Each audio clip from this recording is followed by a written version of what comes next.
It's hard to know what to feel while watching Happy Face. Do you enjoy the creepy thrills of a convicted serial killer of 8 women sending his granddaughter drawings of herself and other women?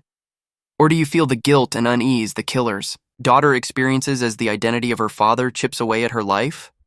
This dissonance comes about from the fact that Happy Face Season 1 is loosely based on a true story. It is adapted from a podcast and autobiography by Melissa Moore, daughter of Keith Hunter Jesperson, who is also known as the Happy Face Killer. The series turns more into Melissa Reed, but keeps other broad details about Keith and her life pretty much the same. The story kicks off when Keith, who has been arrested for 8 murders, calls the TV show where Melissa works as a makeup artist and confesses to one more. But he will only give the details to Melissa. What follows is an investigation into this additional murder led by Melissa and Ivy, a producer for the show. At the same time, as news about Melissa's connection to the serial killer leaks, it begins to affect her family. Her husband Ben and her kids, 15-year-old Hazel and 9-year-old Max, start feeling the ramifications as friends and co-workers find out the family's link to Jesperson. Hazel sees the difference in how students treat her at school, while Ben faces issues at work. Things get more tense because Melissa, who is focusing on the investigation, is forced to be away from her family at critical times.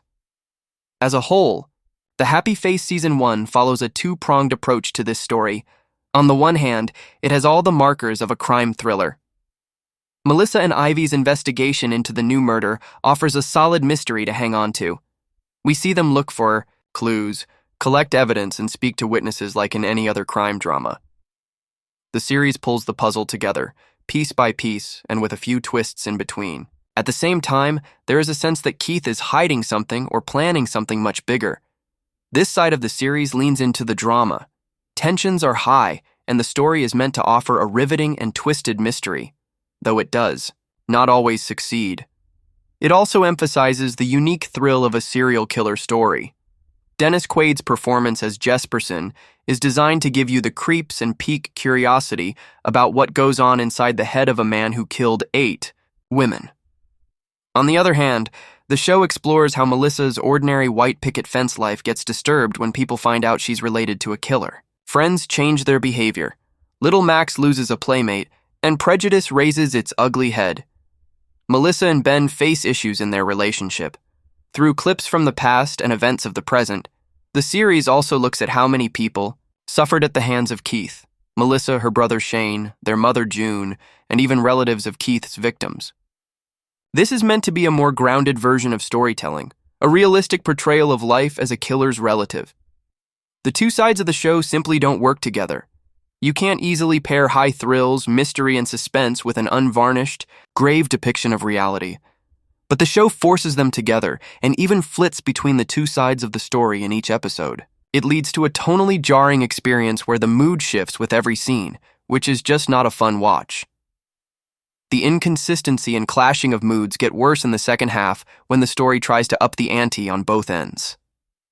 While the mystery reaches a natural high point, the family's side of the tale enters dramatic territory. This is largely due to the storyline around Melissa's daughter, Hazel, who happens to get in touch with her grandfather and build a connection. This plotline is ominous and leads to some chilling moments between them, trying to straddle the line between a depiction of the real world and a melodramatic crime thriller. Additionally, Ben decides to take certain steps that feel like a huge jump for his personality and are definitely not characteristic of a regular dad. This is a weak attempt at giving otherwise flat characters some semblance of nuance and deeper characterization.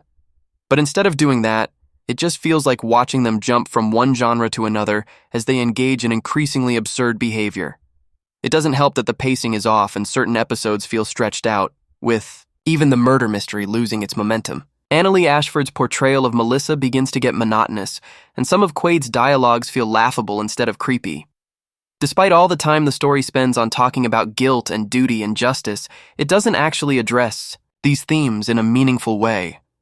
Ultimately, Happy Face tries to be two kinds of stories in one, and as a result, fails. What's left is an uneven and easily forgettable mess, and that's just on its merits as a TV show. We've not even begun to dissect the real question: what it really means to take a story about real violence and real victims and turn it into entertainment.